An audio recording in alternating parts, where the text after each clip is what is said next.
Good morning, good afternoon, good evening, depending on where you are. Welcome to this special encore session of the lab. These are Lucky Strike extras.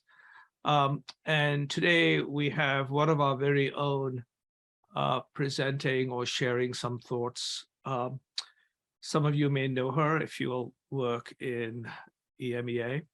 Her name is Bianca Best, and Bianca has done a lot of different things. I'm just going to name 3 or 4.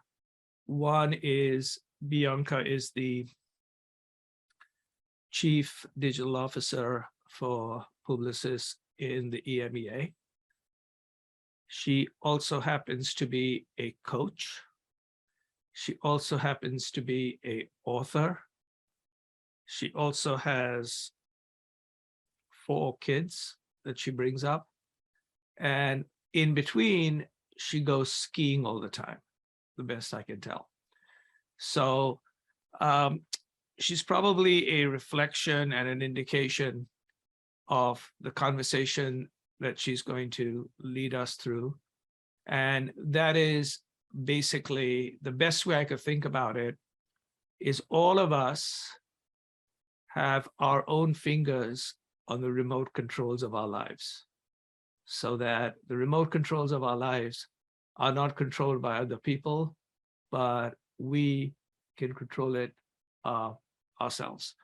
So with that, I'll hand it over to Bianca, who's going to speak a bit, do a couple of workshops, and then time permitting, we will have a Q&A at the very end. Bianca, it's up to you.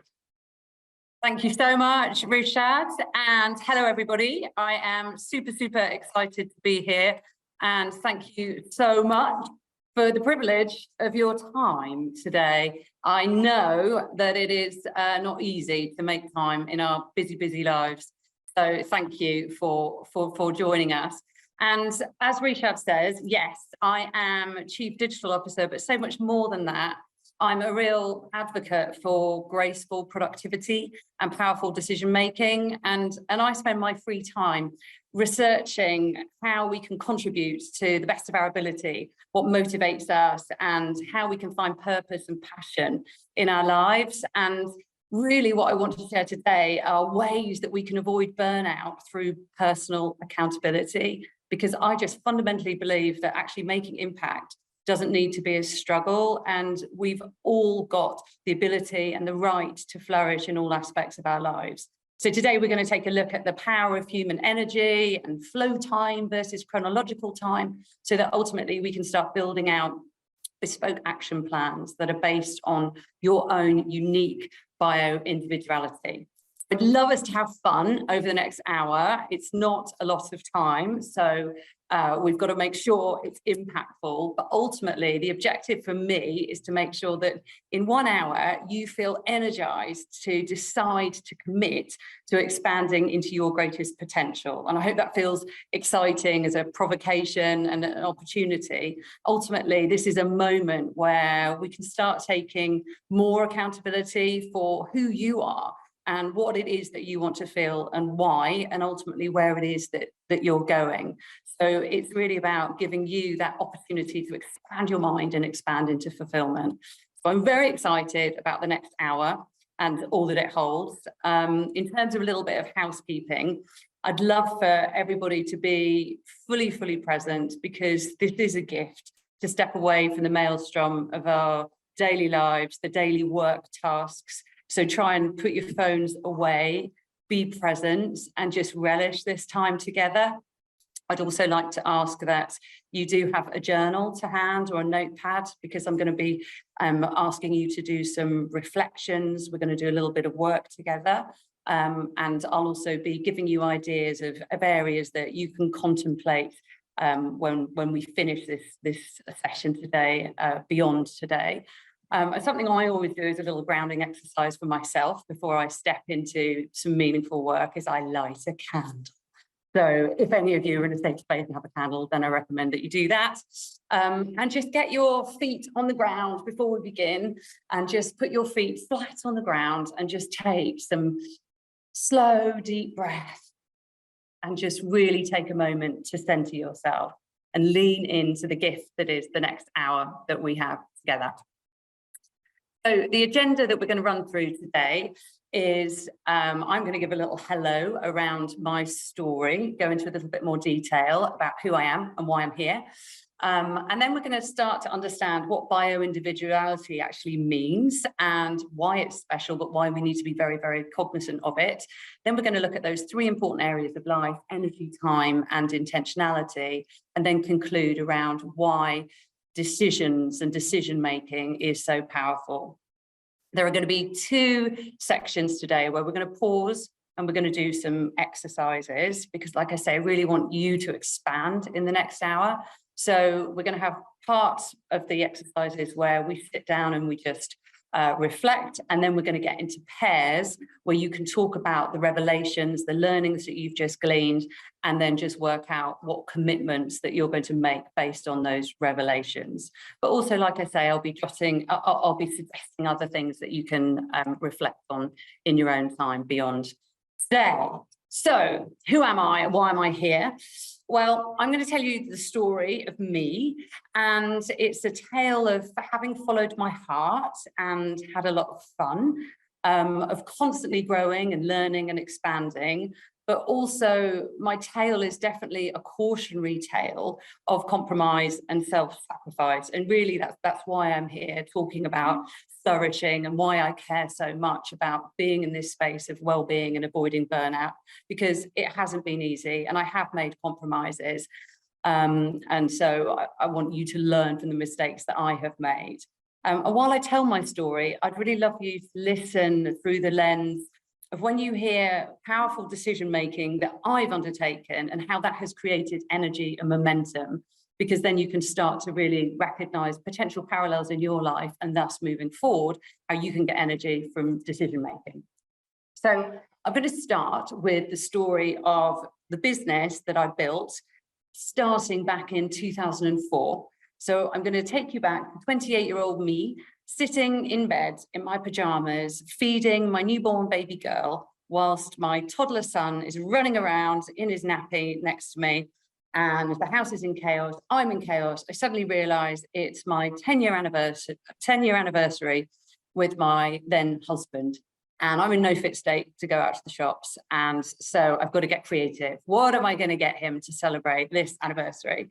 So I do get creative, and I end up writing him a poem called A Decade to Remember, where I capture all our favorite memories and adventures in rhyme.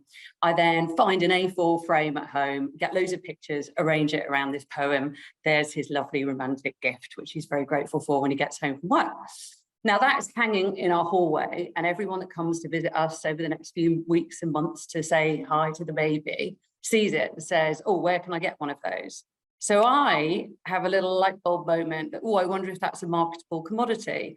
And that's it. I am off in a realm of research and investigation, looking at the personalized gift marketplace, looking at different technology options. How could I start creating truly personalized gifts? 3 months later, I've created a business model, a website, and I'm ready to press go on my first PPC ad. And I'm so old that it was actually Overture, not even Google.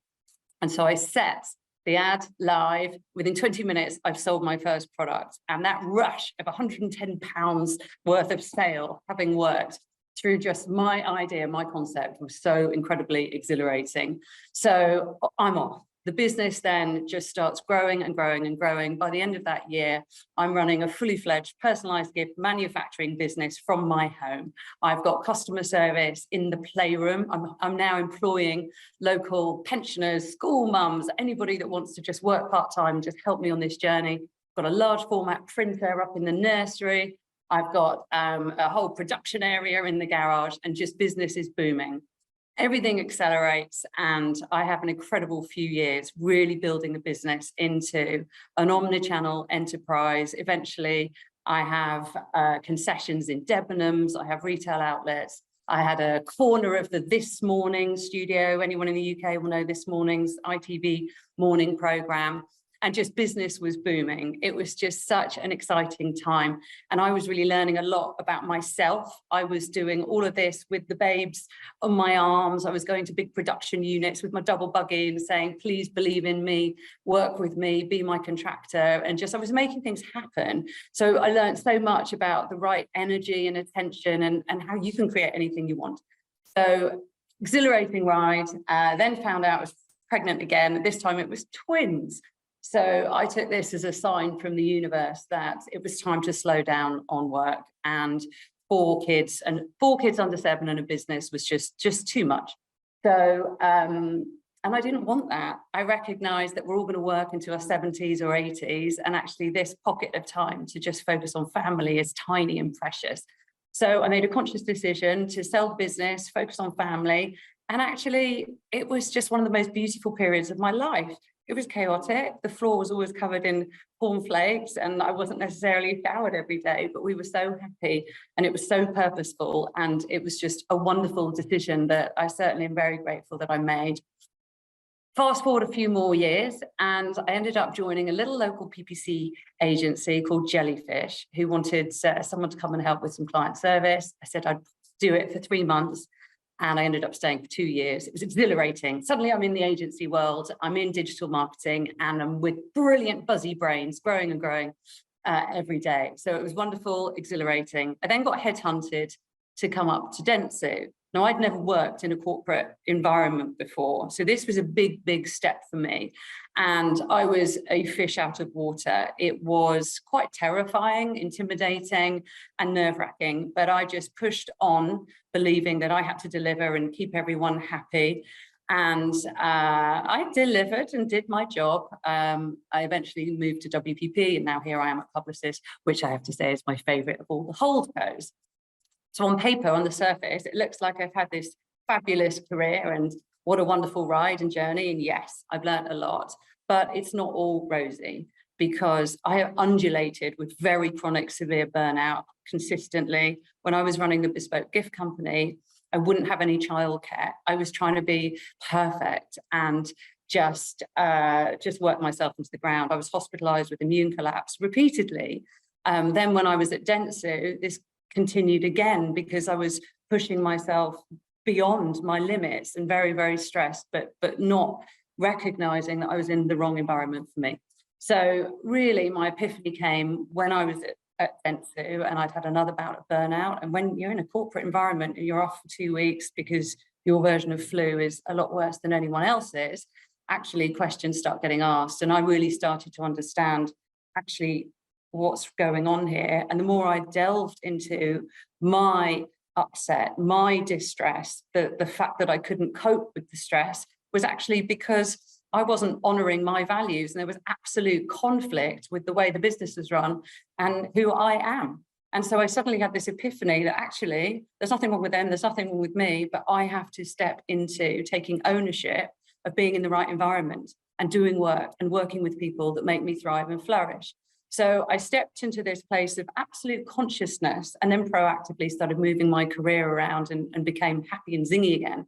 I can honestly say I have not burnt out for over a decade now. And so that's when I shifted into, I wrote my book, Flourish, created a 6-step model called the Escape model. And then I started taking it to large corporations like Amazon, Snapchat, WPP, obviously, and now here, to just teach others how never to compromise and how you do not need to experience working life as a struggle.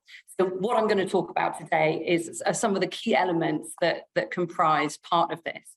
And obviously, you're all high performers, you're here as Labs alumni.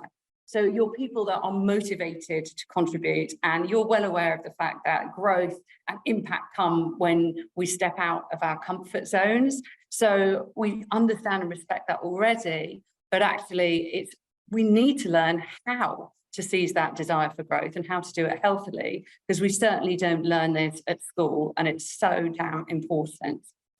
So if we think about what the number one motivation for everybody is, it's the pursuit of happiness. We're all seeking that sense of happiness, that sense of fulfillment. but it's clearly not working because we are in a global burnout crisis.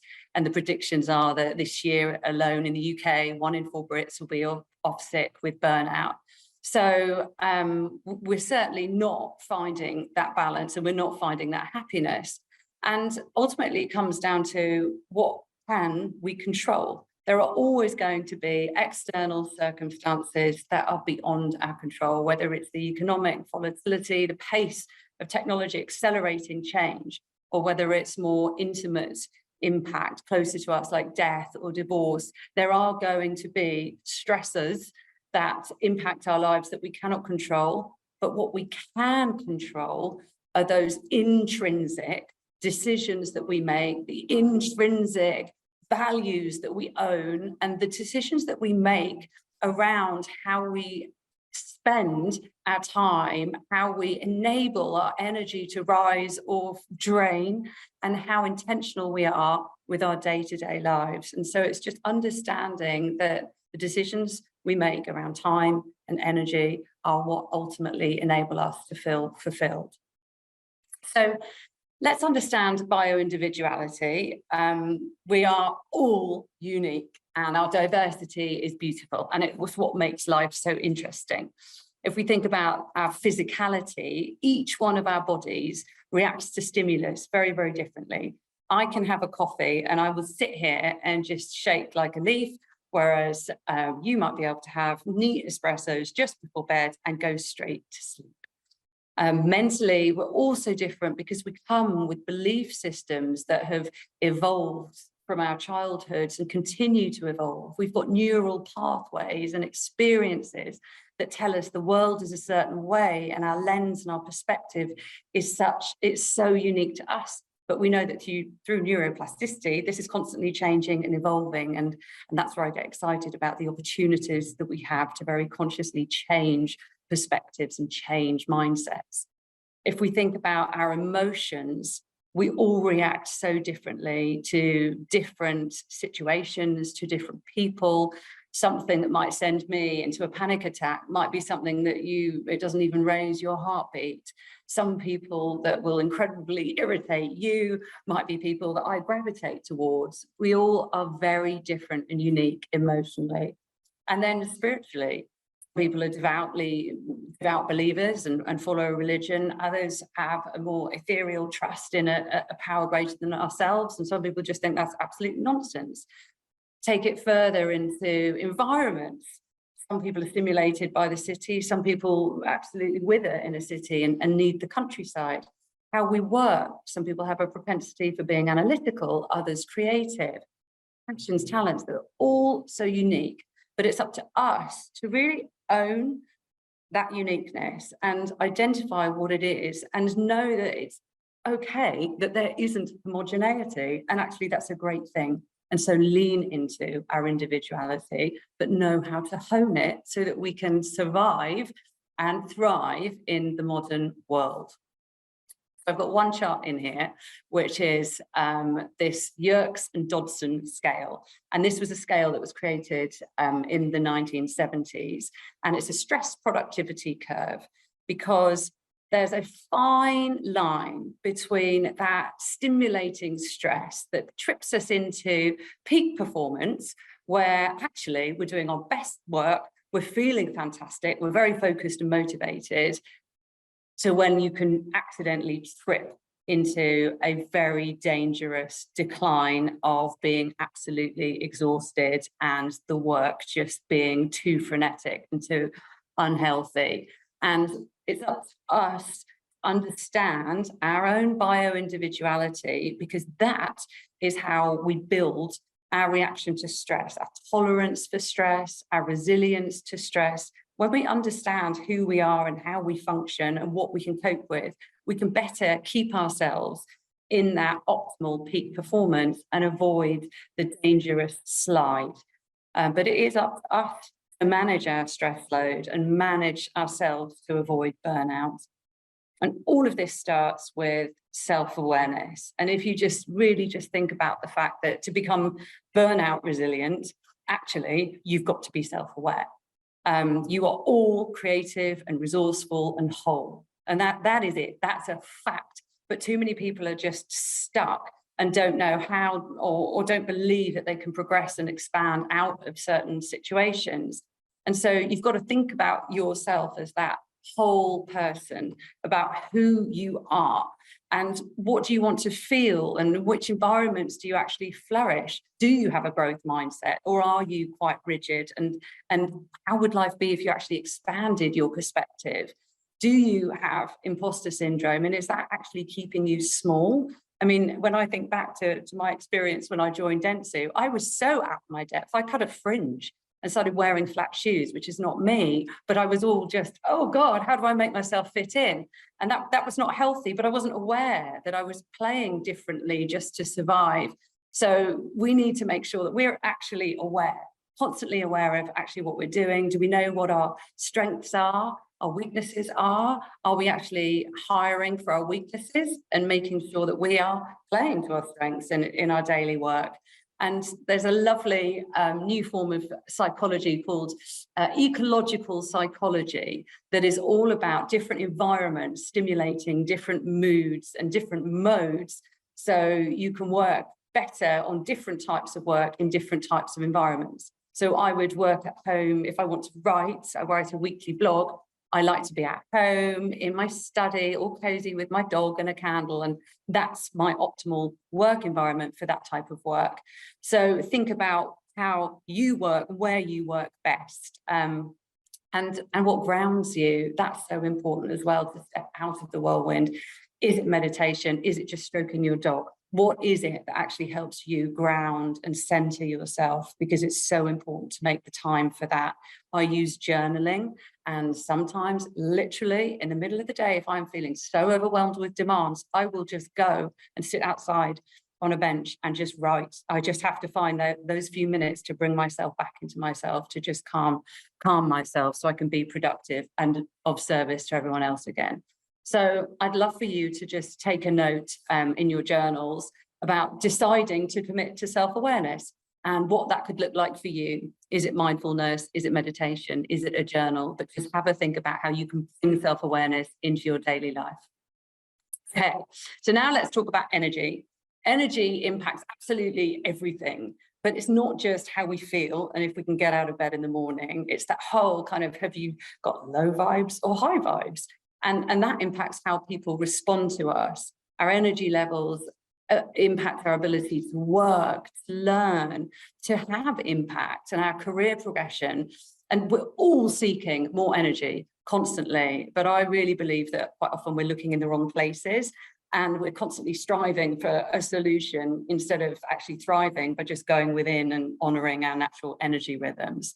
So I feel, again, we have to take responsibility for our energy and just avoid what I call energy crimes in our productivity balance system, which I'm going to take you through now. And it's 6 core areas of energy. We're going to have a quick look at them, and then you're going to do an exercise and evaluate where you sit in your productivity balance system. And let's see if you're committing any crimes and if there are opportunities for you to improve your own energy. So firstly, sleep. Is it restorative or fitful? And I grew up in the 80s where it was all about work hard, play hard, and sleep just wasn't revered or respected. And goodness me, that is not how I live my life now. I absolutely respect sleep and understand that the major restorative functions of the body occur mostly, but often only during sleep. And it's things like muscle growth, tissue repair, protein synthesis to grow, hormones. All our cells are rejuvenating and replenishing and evolving while we sleep. And it's your sacred healing time.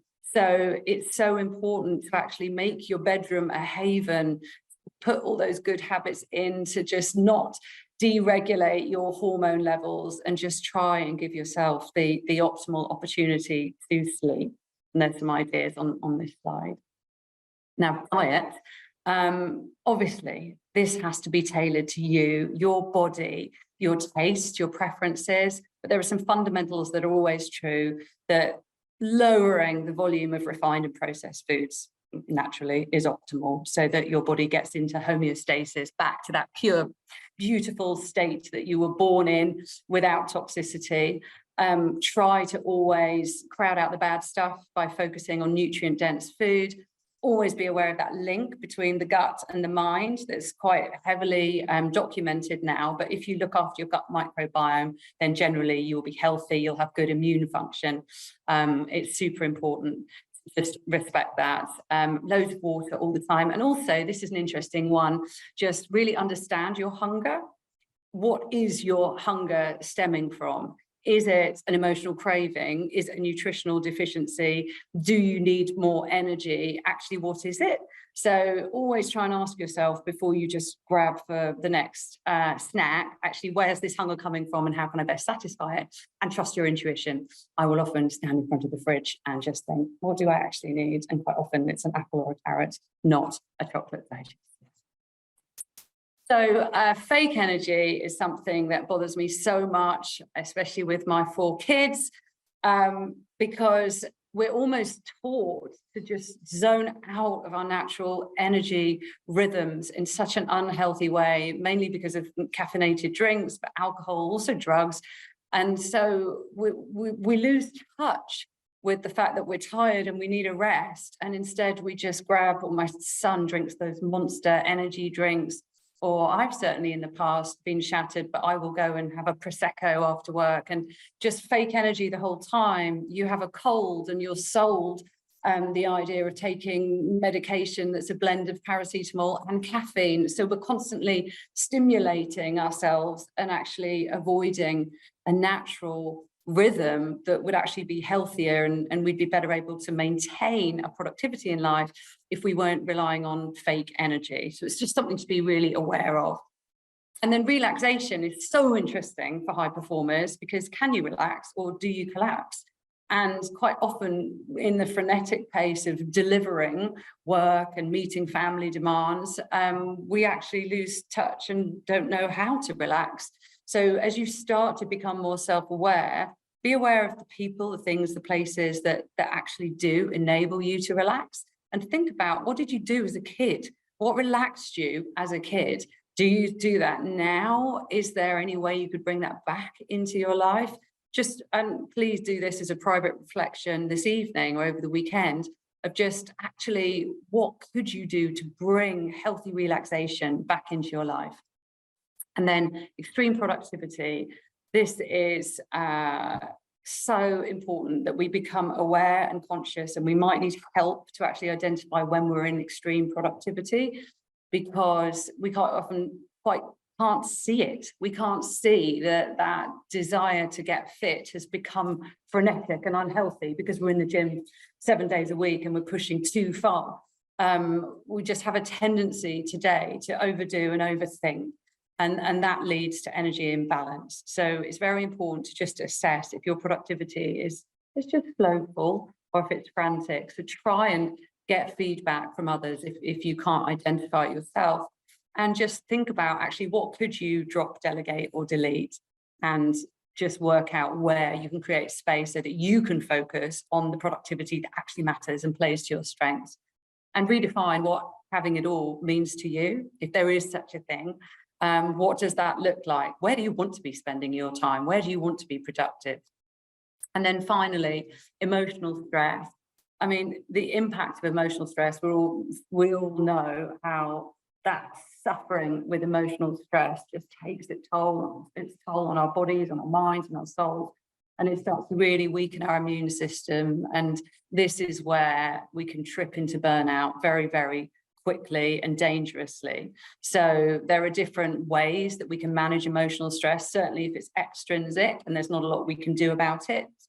So we are in a tough corporate environment, like I was many years ago. What can we do to manage the situation while we have to stay in it? So understand there's tools like laughing is a wonderful way to just soothe the parasympathetic nervous system. Could you build that into your laugh, to your life, laugh in your life?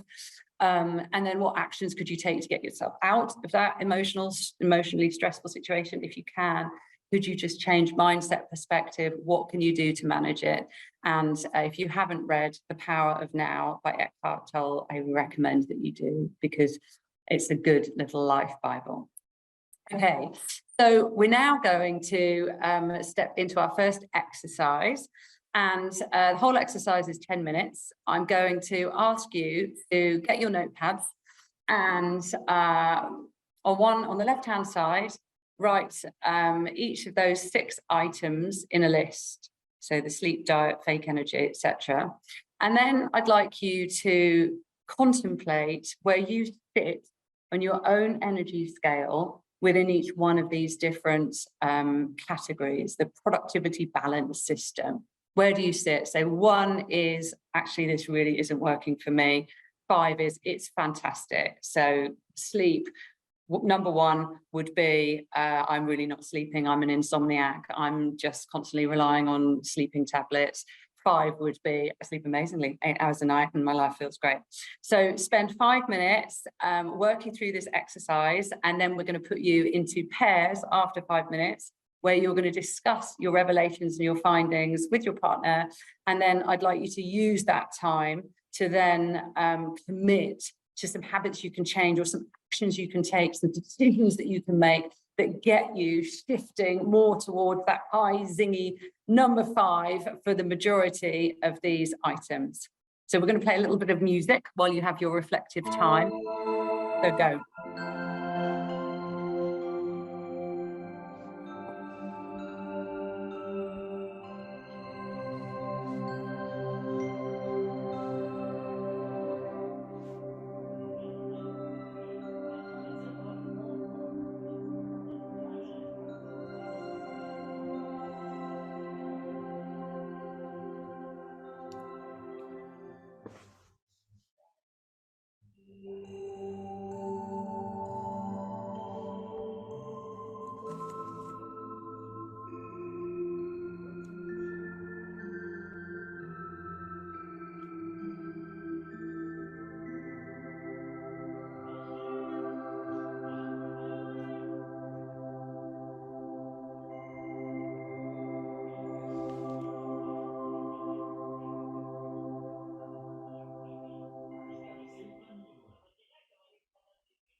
Okay, thank you, everybody. We're now going to put you into pairs where you can start discussing your findings, and our lovely producer, Imi, is going to make the magic happen where we start going into pairs. Thank you, Imi.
Okay, if we can bring everybody back.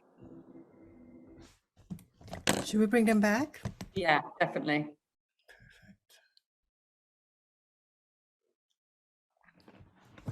It was a little bit difficult because some didn't join and I didn't want them to end up alone, so I have to keep moving them around. So Okay. hopefully Yeah, everyone that's has fine. an opportunity to. So closing now, they're slowly coming back in 30 seconds.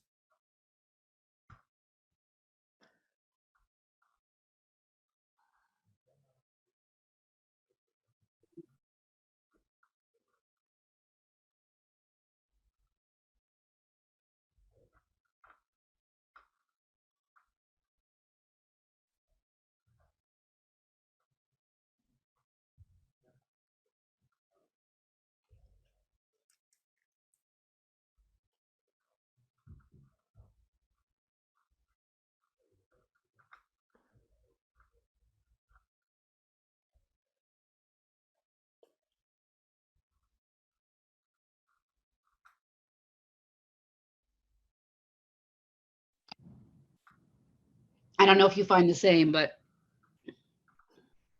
Hello, everybody. Is everybody back now? Sorry if you were mid-conversation and buzzing with your partner. Please carry on these conversations. And I hope you found this a useful exercise and will honour your decisions to commit energy. Now we're going to move into time, which we're running out of, so I'm going to speed up. Time is viewed as just so elusive. It's our most sought after commodity, and it's just feels like it's slipping away. And it's slipping away because we're so busy, but also it's because we're unconscious actually, and we're so reactive. When I tell you that the average lifespan is 4,000 weeks, that's quite a jolt, and that's quite a reason for you to decide that you're custodian of your time. So you are the master of your time, and it's about you refocusing and reprioritizing your time on what matters most. And time mastery just comes down to how we lean in with our hearts and with presence. And this is what I have found work for me and make me feel that time expands and I have enough time. And it's because I follow where my heart is guiding me. So I follow my passions. I make sure that I'm spending time on the work, the people, the things and the places that energize me. I'm spending my time on the growth areas that actually stimulate me and help me expand, but I'm doing it very conscientiously. I don't read the news. Actually, I digest the very specific newsletters and information sources that I want to learn from. So I don't have the distractions that are so prevalent. And I focus on meaningful contribution and always on honoring values. And values are so important when we think about how we spend our time. And if I tell you that fulfillment only comes in life when we're honoring our values, then it's a very clear key and guide as to how we should be spending our time. I'm also a fastidious organizer, but it means that my time is filled and spent in the right way, and I'm very present when I'm in time. Now, cleansing is so important because of those abundant distractions that really are the scourge of today. And scientists have actually started to notice that our receptivity to constantly being reactive to the ping, ping, notification means that the prefrontal cortex, or the planning area, the CEO of the brain, is actually shrinking when they look at teenagers and people that are very, very respondent. It's actually shrinking. So distraction is not healthy. So we've got to be very conscious and aware of actually where we spend our time and cleanse what drains us. So that can be habits, people, work, but just it's up to us to make space for what invigorates us and just enable us to create more of that flow time. So I definitely recommend you surround yourself wisely. Now, decisive intentionality is something that certainly guided me on my career path and personal path. And I feel it's so important for every one of us to really understand where we're going. So where are you going? What is actually driving you to get out of bed every day? if we think about that human need, which is absolutely innate, we all have a compelling desire to matter. We want to matter. So the number one deathbed regret is that we wasted our lives. We want our lives to matter. We want to be using the resources that we've been gifted with to best effect. So it's up to us to make sure that we actually apply our minds in the right way. Maximum impact is this magical intersection between what it is that you do effortlessly, so your strengths, what it is that you're really interested in, and what the world, your team or your family actually need. So a little private reflection for you tonight over the weekend. Really think about your intersection and what that sweet spot is for you. But to actually deliver that maximum impact, we really need to understand where our motivation is coming from and how we can increase it. Do you remember how hard it was to stay motivated during lockdown? We just had all lost this sense of who we were and what mattered and how to operate in the world. And we know that when we feel really motivated and we're really committed to a plan, a project, or that intentionality, then we can't get out of bed quickly enough. And motivation is so linked to self-esteem, which actually is linked to vitality, feeling healthy, those good habits of how we eat, exercise, but it's having that higher purpose, knowing that we're working towards something that feels really meaningful to us. Success ideals, what does success mean to you? Are you compromising any aspects of yourself or your life for someone else's success ideology? Why did I burn out running my business? Why didn't I have childcare? Because my mother had taught me that I wasn't being a good mother if I ever had childcare. It was her ideal, it wasn't mine. Do you have inspiring role models who actually motivate you? Just be aware of actually what does motivate you, and coming back to honouring values, it's so important. Right, we're going to do another exercise now, and I'm going to cut the time, I'm afraid. So we're going to spend 3 minutes on the first part of the exercise. And then there's a second part where you're also going to do this privately, listening to music. And then you're going to get into pairs and have a super quick chat about it. So first of all, I want you to get into a really visionary space and fantasize about your 25-year vision. Where do you want to be in 25 years? Remove every single limiting belief, any obstacles, any logic or any realism, just anything that may hold you back, and just let your mind wander wildly. So dream, to visualize, fantasize, and just scribble down what your dream life looks like in 25 years. And we're going to have 3 minutes of music while we do this.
Okay, so now we're going to move on to part 2, which is I'd like you to just spend a couple of minutes writing down what your focus looks like over the next 3 months.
Okay, so now, big revelation. 3 months is 1% of 25 years. So if you look at what your to-do list looks like in the next 3 months, and if it's all just on track with where you want to be in 25 years, and so much of your time is going to be spent getting you to that end goal, then fantastic. But what I imagine is your 3-month task list is very much focused on short-term chores or work tasks. And actually there could be a vast disconnect between really where you are right now and where you're going. And so this exercise is something I really do encourage you to build on in your own time, and just understand that actually every single day, minute, month, week matters in terms of getting you towards what that big, delicious dream of yours is. So make sure that you become more purposeful right now, and think about what decisions you can make to commit right now to taking action or habits, or just creating a sense of purpose in your day to day.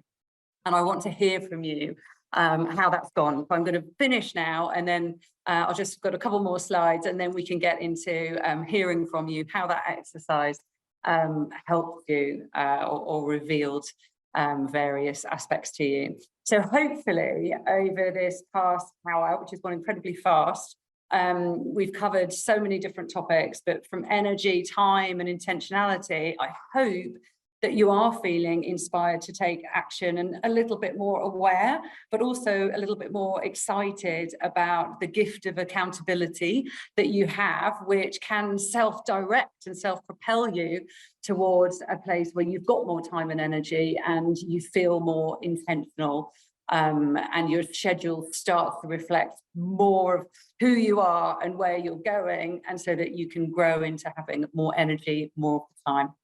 And I just want to leave you with a final thought that your decisions really do inform your destiny.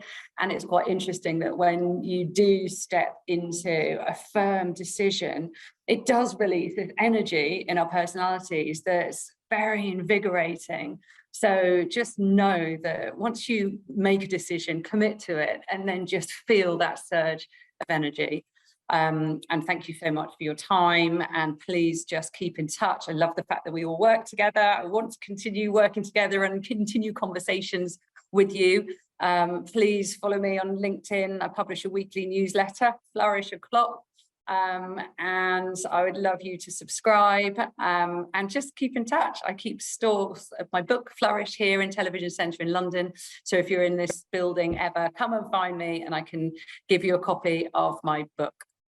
And I'm going to stop sharing now and say thank you so much for your time, everybody, and would love to hear how that last exercise landed, and if you had revelations or disconnects, or did it stimulate you to think, I need to change my 3-month task list, or do you feel you're on track already? Would love to have a discussion. Great, thank you. Anybody with any comments, questions? Thank you, Bianca, that was terrific. Anybody with a question, you can raise your hand or put it in chat, or any comments. This is Frances. I actually, before I would have started the day, I thought I was disconnected in terms of, where I wanted to be and where I am now. And I realized when I actually took the time to write it down that I'm not that far off. Yay! So, yeah, so I was like, oh, well, that's surprising. I'm surprised at that, because I would have expected to feel, because I have felt a little bit disconnected, but I realized, no, I am actually kind of focused on the right stuff. So that's fantastic. Yeah, I mean, not in a, I think I have to be more intentional, because writing it down really was like, wow, okay, I'm actually on the okay track. I just need to keep going. Fantastic. And do you journal regularly, or could you start doing that more regularly? I could actually, that was one of the things that I wrote as an opportunity to make more time to be very, just to make time to do it. Because I do think a lot, but I probably don't write it down. And I think the act of writing it down just was great. It does. Thank you. Yeah, good. I'm glad that was helpful. Thank you. Anybody else? Only that in 25 years, I'll be 70. That was, Well, good. Yeah, I think great. actually, mine's not 25, it's 15, but yeah. That's okay. Still good. Yeah. And how connected are you to your dream with your 3 months to Pretty much, yeah. So my dream is to have a little place in the Alps. I love skiing too, so I'm a ski fan. So I am on track at the moment. So that's Brilliant. good. So hopefully we won't get any curveballs. Fantastic. That's great. So have you stepped into that decision then very consciously, and you've been working towards it for some time? And do you feel permanently energized, or do you have undulations? Yeah. No, I say pretty much I'm pretty good. I'm very, very goal focused. It comes sort of I'm quite a big reader, and I have your book, so that's the next book on my list. So thank you. But I think it's trying to be really focused and think, you know, those long-term goals. So I even remember when I was 21 making those goals, and my Alps goal actually was when I was about early 30s when I did that. So I'd been planning for it for a long time. Yeah. And it's actually coming around really quickly. So I think That's you're great. absolutely right. Yeah, you have to, and I'm quite an organizer. So, and I'm also one of these, I have pictures of everything. So all of my goals are actually on my bathroom door, pictures. Love and it. I think that really helps as well. Yeah. Because it makes you think every morning when you get up, this is what energizes me. Fantastic. Yeah. Yeah, totally that's agree. one of my tips. Love it. A vision board. Yeah, I love it. You got to Does stick it anybody everywhere though. Exactly. That's quite right. Does anyone else have vision boards? We use visual aids. I don't know about vision boards, but I have a delusion board. And what's on there, Richard? You know, who knows? It's like refusing to work is my delusion. Anyone else with a question? Renee has a good comment. All right, if no one has any questions, since we're almost on the top of the hour, thank you. Have a good evening, afternoon, or good morning, wherever you all are. It's been a pleasure. Bianca, thank you again for the time. And I don't know how you do all of these things. So we'll just have to reread your book, which I've already read once. Maybe it requires a second read. But thanks again. Bye-bye, everybody. Thank you so much, everybody. Thank you. Bye-bye.